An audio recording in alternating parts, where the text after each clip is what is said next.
Tienes las pruebas, tienes los pantallazos, los mensajes guardados, los testigos que pueden jurarlo, tienes la memoria clara de lo que dijo, de lo que hizo, de cómo te hizo sentir.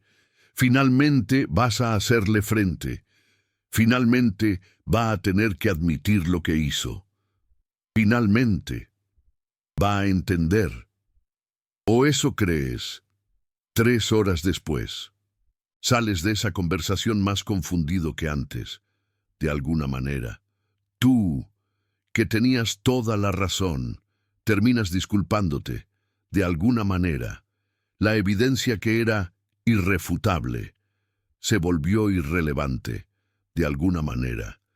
El que debería estar en el banquillo de los acusados terminó siendo la víctima.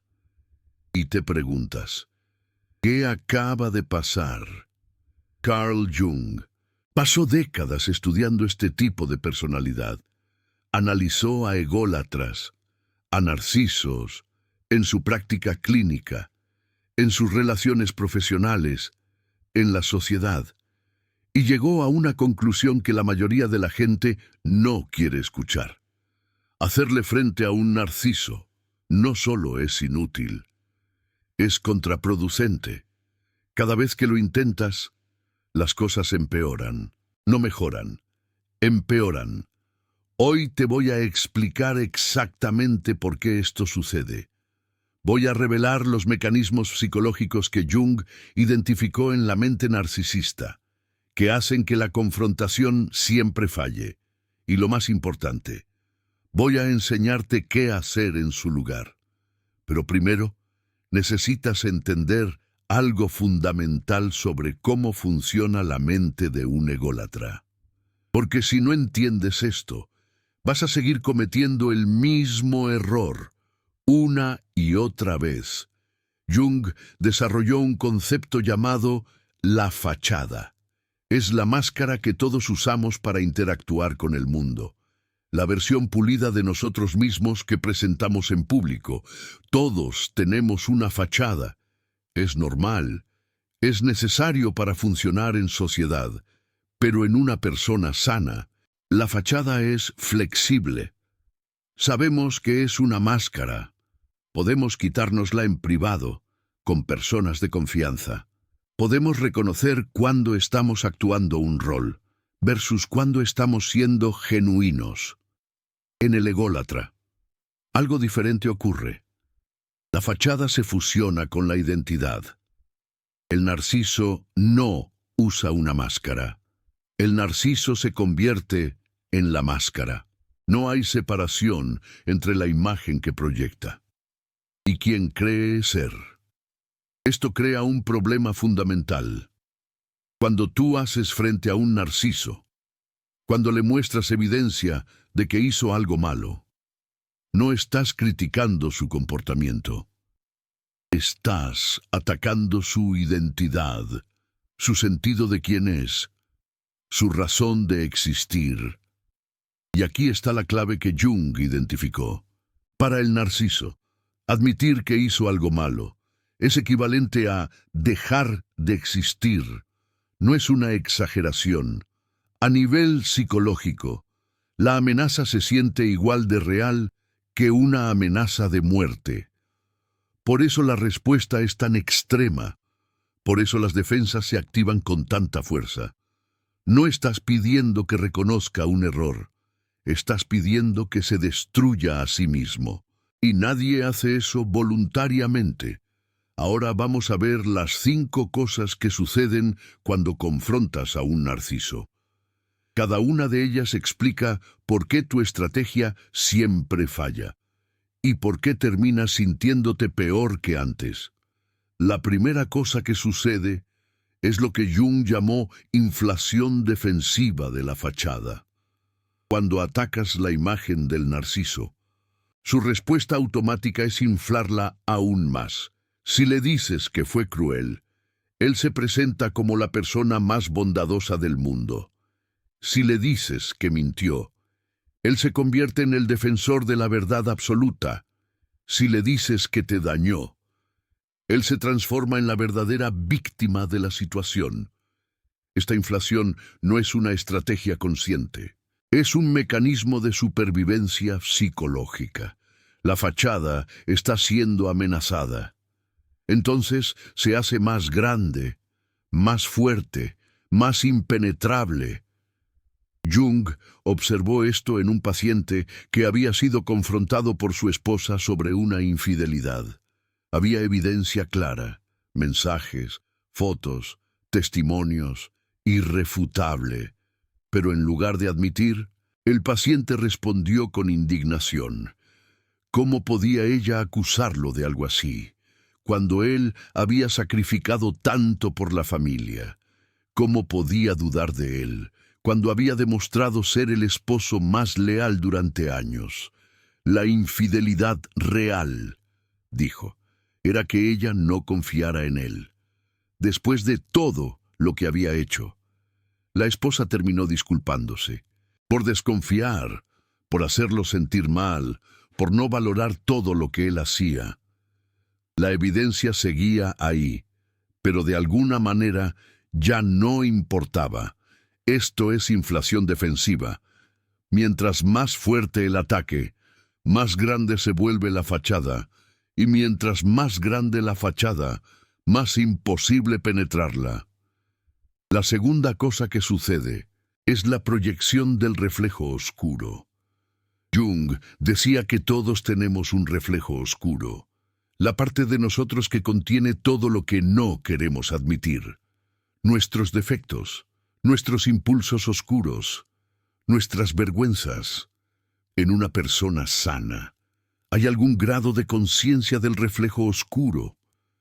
Podemos admitir que a veces somos egoístas, que a veces mentimos, que a veces dañamos a otros. No nos gusta, pero podemos reconocerlo. El narciso no puede. Su reflejo oscuro está completamente negado. No existe para él. Y como tiene que ir a algún lado, la proyecta en otros. Cuando haces frente a un narciso, activas esta proyección. Todo lo que tú le estás señalando, él lo ve en ti, no en él, en ti. Le dices que es manipulador. Él te acusa de manipularlo. Le dices que miente. Él insiste en que tú eres quien distorsiona la realidad. Le dices que te hizo daño. Él te culpa por el daño que tú supuestamente le causaste. Esto no es una táctica consciente de debate. Es un mecanismo psicológico automático. El narciso genuinamente no puede ver su reflejo oscuro. Solo puede verla reflejada en otros. Una paciente de Jung describió una confrontación con su madre narcisista. Había preparado todo. Una lista de momentos específicos donde su madre la había humillado.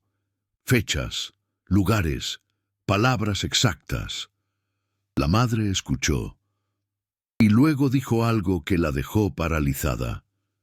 Qué triste que guardes todo ese resentimiento. Yo solo recuerdo haberte dado amor, y tú me devuelves esto. Parece que la cruel de esta relación eres tú. La hija terminó cuestionando sus propios recuerdos. Quizás había exagerado. Quizás había malinterpretado. Quizás ella era el problema. Esto es proyección del reflejo oscuro. El narciso toma todo lo que tú le señalas y te lo devuelve. Y como tú sí tienes capacidad de autocrítica, empiezas a preguntarte si tiene razón.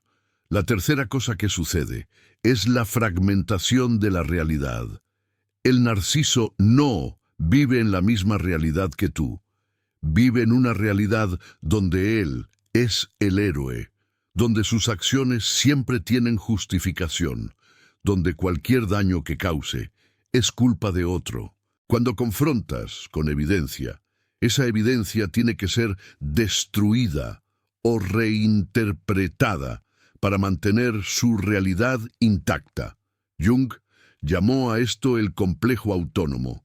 Es como si hubiera una parte separada de la psique del narciso. cuyo único trabajo es proteger la imagen ideal. Esta parte trabaja incansablemente, reescribiendo la historia, reinterpretando los eventos, eliminando cualquier dato que contradiga la narrativa de perfección. Es como el chapulín colorado intentando tapar el sol con un dedo. Pero a nivel psicológico, por eso puedes mostrar un pantallazo donde claramente dijo una cosa, y él insistirá que significaba otra. Por eso puedes tener testigos, y él dirá que todos están confabulados, como si fuera una telenovela de Televisa. Por eso puedes tener video, y él dirá que está editado o sacado de contexto, como los memes de Internet. No es que el narciso sepa que está mintiendo y elija hacerlo de todas formas. Es que su sistema psicológico automáticamente reescribe la información para que encaje con su realidad. Para él, genuinamente, los hechos son como él los recuerda. Su memoria está al servicio de su ego, no de la verdad. Es como si viviera en un universo paralelo. Esto es lo que hace el hacer frente tan frustrante. Tú estás operando en una realidad compartida donde los hechos son objetivos. Él está operando en una realidad privada donde los hechos son maleables. Es como tratar de discutir política con tu tío en Navidad. Nunca pueden encontrarse, porque están hablando idiomas diferentes, sobre mundos diferentes. Es como si uno hablara náhuatl y el otro español.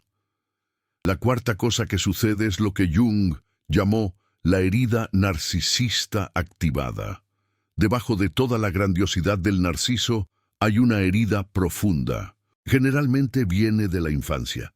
Un momento o periodo donde el niño sintió que no era suficiente, que no era amado por quien era, que tenía que convertirse en algo más para ser aceptado. Como cuando tu mamá te comparaba con tu primo el doctor. La fachada grandiosa es una compensación por esa herida. Es el niño diciendo, si no me aman como soy, seré tan increíble que no tendrán más opción que amarme. Es como el clásico niño que saca puro 10 para complacer a sus papás cuando haces frente a un narciso. Tocas esa herida. No importa cuánta razón tengas, no importa qué tan gentil seas tu tono. Para él, tu hacer frente resuena con todas las veces que alguien le dijo que no era suficiente. Es como si volvieras a vivir ese trauma una y otra vez, y la respuesta a tocar una herida es dolor. Y la respuesta al dolor es ataque. Es como un perro rabioso que muerde si te acercas demasiado. Por eso los hacer frentes escalan tan rápido. Por eso puedes empezar con una observación calmada y terminar en una guerra total. Es como empezar una discusión por el control remoto y terminar hablando de la herencia. Tú tocaste algo muy profundo. Algo que el narciso ha pasado toda su vida tratando de esconder. Y ahora va a hacer lo que sea para que dejes de tocar ahí. Como si estuvieras revelando el secreto mejor guardado. Jung notó que muchos narcisos respondían al hacer frente con crueldad calculada. No porque fueran inherentemente crueles, sino porque habían aprendido que el ataque era la mejor defensa. Si te hieren lo suficiente, dejarás de hacer frente. Si te destruyen, no podrás seguir señalando sus fallas. Es como si aplicaran la ley del más fuerte. Es supervivencia psicológica llevada al extremo. Es como si estuvieran peleando por su vida. La quinta cosa que sucede es la inversión de roles. Esta es quizás la más enloquecedora de todas. Después de un hacer frente con un narciso, de alguna manera tú terminas siendo el malo, como si fueras el villano de la historia. Tú que fuiste dañado, terminas disculpándote. Tú que tenías razón, terminas cuestionando tu memoria. Tú que merecías una explicación, terminas dando explicaciones. Es como si el mundo se pusiera de cabeza. Jung llamó a esto la trampa del reflejo oscuro recíproco. El narciso proyecta su sombra en ti, pero también proyecta el rol de víctima en sí mismo y el rol de agresor en ti. Es como un juego de espejos distorsionados y funciona, porque tú tienes algo que él no tiene: empatía. Es tu superpoder y tu debilidad al mismo tiempo. Puedes imaginar cómo se siente el otro. Puedes considerar que quizás cometiste un error. Puedes sentir culpa por causar dolor, aunque no hayas causado nada. Es como si cargaras con el peso del mundo en tus hombros. El narciso usa esto en tu contra. Tu capacidad de autocrítica se convierte en el arma que él usa para destruirte. Porque mientras tú estás dispuesto a considerar que quizás te equivocaste, él nunca lo estará. Entonces la balanza siempre se inclina hacia su lado. Es como si estuvieras jugando un partido con las reglas en su contra.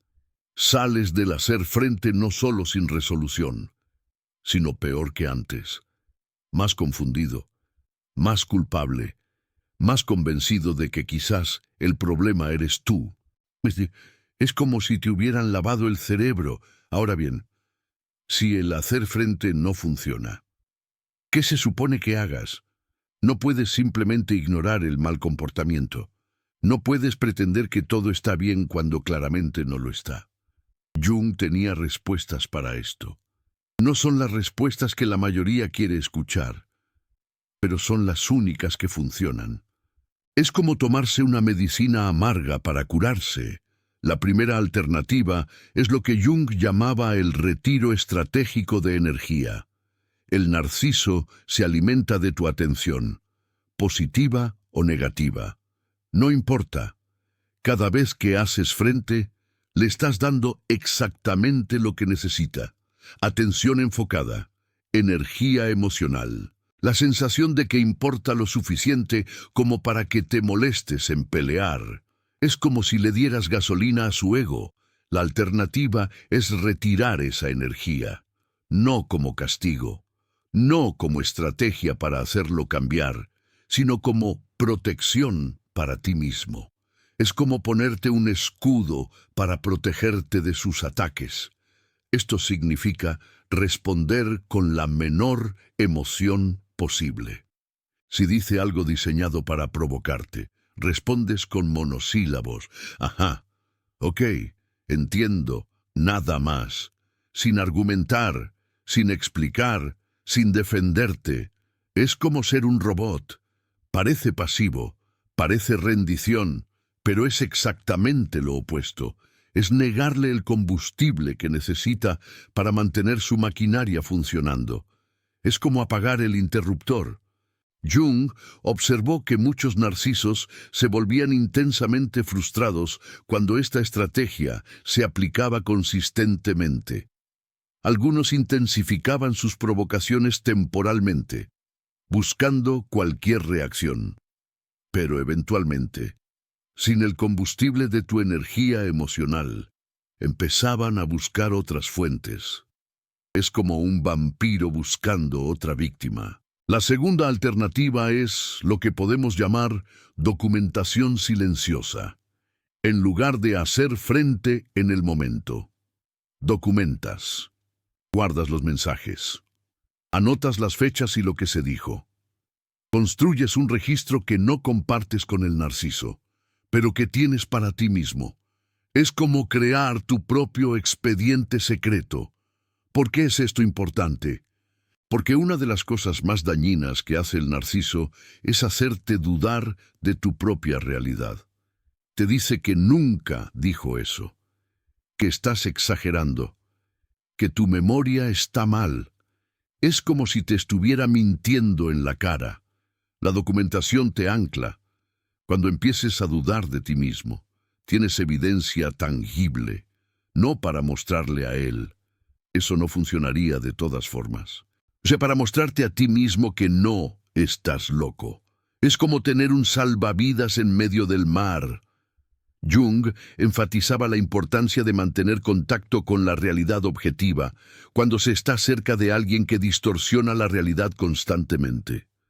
La documentación es una forma de hacer eso. Es como usar lentes para ver con claridad. La tercera alternativa es la que Jung consideraba más importante a largo plazo: trabajar en tu propia vulnerabilidad al narcisismo. Esto puede sonar como culpar a la víctima. No lo es. Escucha con atención. El narciso no elige víctimas al azar. Elige personas con ciertas características: alta empatía, necesidad de aprobación, dificultad para establecer límites y tendencia a dar segundas oportunidades infinitas. Es como si tuviera un radar para detectar a las personas más bondadosas. Estas no son debilidades en general. En la mayoría de contextos, son fortalezas. Pero en relación con un narciso, se convierten en puntos de entrada. Es como si dejaran la puerta abierta para que entre el lobo. Jung decía que la mejor protección contra ser dañado por otros es conocerte profundamente a ti mismo. Saber por qué necesitas la aprobación de esa persona específica. Entender qué herida vieja el narciso está tocando. Reconocer los patrones que te llevan a elegir relaciones donde terminas siendo el cuidador y el otro el que recibe. Es como descifrar el código secreto de tu propia vulnerabilidad. Este trabajo no es para cambiar al narciso, es para cambiarte a ti.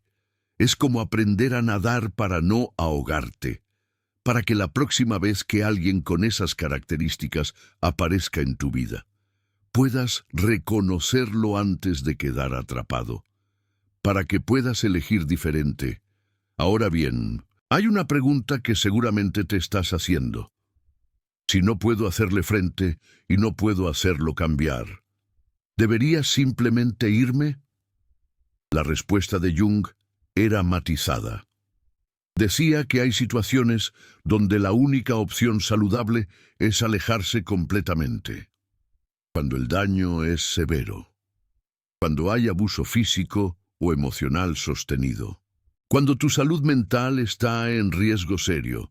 Pero también reconocía que a veces la salida inmediata no es posible. Hay hijos de por medio. Hay dependencia económica. Hay lazos familiares que no pueden cortarse fácilmente. En esos casos, Jung recomendaba lo que llamaba la separación psicológica interna. Esto significa que aunque estés físicamente presente, creas distancia emocional. Dejas de esperar que el narciso sea diferente. Dejas de invertir emocionalmente en que cambie. Dejas de medir tu valor por cómo te trata. No es resignación, es realismo. Es aceptar que esta persona es quien es y que tú no tienes el poder de cambiarlo.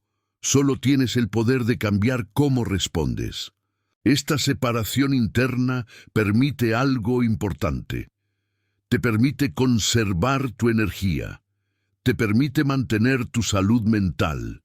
Te permite funcionar en la situación hasta que la salida sea posible. Y para muchas personas, eventualmente, se vuelve posible.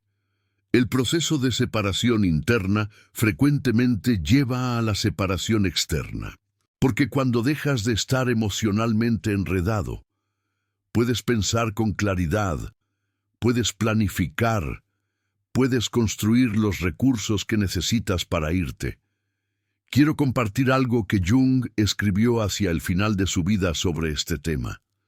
Dijo que hacer frente a un ególatra es como pelear con un reflejo en el espejo. Puedes lanzar golpes toda la noche, puedes gritar y puedes llorar, pero el reflejo no va a cambiar porque no es una persona real. Es una imagen, una construcción. El narciso que ves, decía Jung, no es quien realmente es la fachada, la máscara, el constructo diseñado para proteger una herida que probablemente nunca va a sanar. Hacer frente a esa máscara es inútil. Porque la máscara no puede admitir ser una máscara. Hacerlo la destruiría. La única opción real es dejar de pelear con el reflejo y empezar a trabajar en ti mismo, en tus heridas que te hacen vulnerable, en tus patrones que te mantienen atrapado, en tu capacidad de establecer límites sin necesitar que el otro los respete. Porque al final, decía Jung, no puedes controlar lo que otros hacen, solo puedes controlar lo que tú haces. Y cuando te enfocas en ti, en lugar de en cambiar al narciso, empiezas a recuperar el poder que habías entregado. Este tipo de contenido, esta profundidad sobre la psicología de Jung, aplicada a situaciones reales de abuso ególatra, no se encuentra fácilmente. He pasado meses estudiando los casos clínicos de Jung, sus cartas, sus reflexiones tardías sobre personalidades patológicas. Si esta información te está ayudando a entender por qué tus hacer frente siempre fallaron, si te está dando alternativas que realmente pueden funcionar, tienes la oportunidad de apoyar este trabajo. El botón de Super Thanks está justo ahí. No es solo dinero. Es tu manera de decir que entender la psicología del narcisismo es importante, que quieres más contenido que genuinamente ayude, en lugar de solo repetir consejos superficiales, que reconoces el trabajo que hay detrás de traducir a Jung para la vida real. Cada apoyo me permite dedicar más tiempo a esta investigación, a encontrar los textos relevantes, a crear contenido que puede ahorrarte años de frustración con estrategias que no funcionan. Antes de terminar, necesito decirte algo que Jung enfatizaba constantemente y que muchos olvidan. No todo el que te frustra es ególatra. A veces las personas simplemente están heridas y responden mal. A veces hay malentendidos genuinos. A veces el hacer frente sí funciona, porque la otra persona tiene la capacidad de autocrítica que el narciso no tiene. La diferencia está en el patrón. Con una persona que no es narcisa, el hacer frente eventualmente lleva a algún reconocimiento. Quizás no inmediatamente, quizás después de procesar, pero en algún momento hay un «yo no vi eso, déjame pensarlo». Hay un «quizás tengas razón». Hay un «lo siento», con un narciso. Esto nunca sucede, nunca. Puedes hacer frente 100 veces sobre el mismo tema, y cada vez será como la primera. No hay acumulación, no hay aprendizaje, no hay cambio. Si has hecho frente a la misma persona sobre lo mismo múltiples veces, y cada vez parece que empiezas de cero, esa es tu señal. No es que tu hacer frente fue defectuoso, es que la persona no tiene la capacidad de recibirla, y cuando llegas a esa realización, todo cambia. Dejas de culparte por no encontrar las palabras correctas. Dejas de pensar que si solo explicaras mejor, él entendería. Dejas de esperar que la próxima confrontación sea diferente, porque nunca será diferente. Y aceptar eso, aunque es doloroso, es también liberador. Jung decía que la verdad difícil es más curativa que la mentira cómoda. La verdad difícil aquí es que no puedes hacer que un narciso vea lo que no quiere ver. La mentira cómoda es que con suficiente paciencia, suficiente amor, suficientes explicaciones, eventualmente cambiará. Elige la verdad. Es el primer paso hacia tu libertad. Ahora quiero saber de ti. En los comentarios, cuéntame cuál de las 5 cosas que pasan cuando haces frente a un ególatra te sonó más familiar. ¿Cuál viviste más intensamente? No tienes que dar nombres ni detalles. Solo el número y una palabra. 1. Inflación defensiva. 2. Reflejo oscuro. 3. Fragmentación de realidad. 4. Herida narcisista activada. 5. Inversión de roles. Tu experiencia puede validar a alguien que todavía piensa que está loco. Puede mostrarle que no está solo. Puede ser el momento donde finalmente entiende por qué sus hacer frente siempre fallan. Jung creía profundamente en el poder de compartir experiencias. Decía que cuando reconocemos nuestras historias en otros, empezamos a sanar. Los comentarios de este video pueden ser ese espacio de reconocimiento. Y recuerda lo más importante. No fallaste en tus hacer frente, porque te faltaba habilidad o las palabras correctas. Fallaste porque hacer frente a un narciso es estructuralmente imposible. Su psicología no permite que funcione. Ahora que lo sabes, puedes dejar de intentar lo imposible. Puedes enfocar tu energía en lo que sí funciona, en protegerte, en documentar, en trabajar en ti mismo, en preparar tu salida si es necesaria. Jung tenía razón. El hacer frente es inútil, pero tú no lo eres, y esa distinción lo es todo. Hay una última cosa que quiero compartir contigo. Algo que Jung observó en sus pacientes, que habían estado en relaciones con narcisos durante años. Muchos de ellos habían desarrollado lo que él llamaba la ilusión de la confrontación perfecta, la creencia de que si tan solo encontraran el momento correcto, las palabras correctas, el tono correcto, finalmente lograrían atravesar las defensas del narciso. Pasaban horas, días, semanas, planificando esa confrontación ideal, ensayaban en sus cabezas, ajustaban cada palabra, anticipaban respuestas y preparaban contraargumento, todo, y cada vez que lo intentaban, fallaban de nuevo, y cada vez que fallaban, pensaban que la siguiente vez sería diferente, que ahora sí habían aprendido lo suficiente, que ahora sí sabían cómo hacerlo bien. Jung les hacía ver que estaban atrapados en un ciclo sin salida. No había confrontación perfecta, porque el problema no estaba en la confrontación.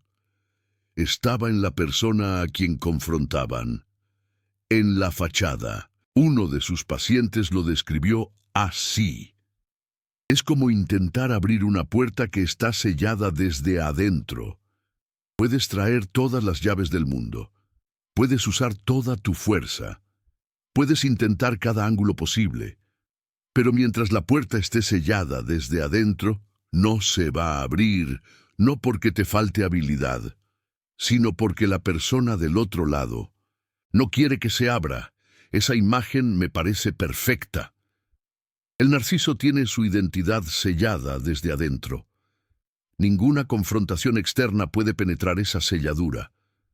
Solo el narciso podría abrirla. Y no va a hacerlo. Porque hacerlo significa enfrentar todo lo que ha pasado su vida evitando. Si has estado planeando la confrontación perfecta, si has estado pensando que quizás esta vez será diferente, quiero que consideres algo. Toda esa energía que gastas en planificar, ensayar y ejecutar confrontaciones que siempre fallan. ¿Qué pasaría si la invirtieras en ti mismo? En sanar tus heridas, en fortalecer tus límites, en construir una vida que no dependa de que el narciso cambie, en preparar tu salida si es necesaria. Esa energía, redirigida hacia ti en lugar de hacia el narciso, puede cambiar tu vida, no la de él, la tuya, y al final, esa es la única vida sobre la que tienes control real. Jung decía que la liberación nunca viene de cambiar a otros, viene de cambiarte a ti mismo. Y quizás ese es el regalo escondido de una relación con un ególatra. Te forzan a aprender una lección que muchos nunca aprenden. No puedes controlar a otros, solo puedes controlarte a ti. Es la neta, una vez que realmente internalizas eso, una vez que dejas de pelear batallas que no puedes ganar. Algo extraordinario sucede. Recuperas tu energía, recuperas tu claridad, recuperas tu poder, tu garra y eso, más que cualquier confrontación exitosa, es lo que verdaderamente te libera.